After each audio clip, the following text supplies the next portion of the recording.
বর্তমানে ইলেকট্রিক কাজ করার সময় আমাদের মাথার উপরে অনেক ছাদে পয়েন্ট ছিল, ওইগুলো ব্যবহার করে শেষ করা হয়েছে।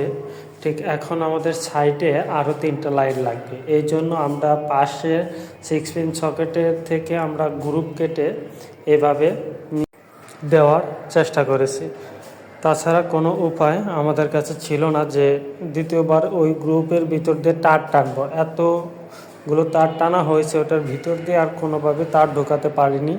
এই জন্য আমরা সাইড দিয়ে গ্রুপ কেটে সুন্দরভাবে কাজ করে দিয়েছি। মালিকও অনেক খুশি হয়েছে।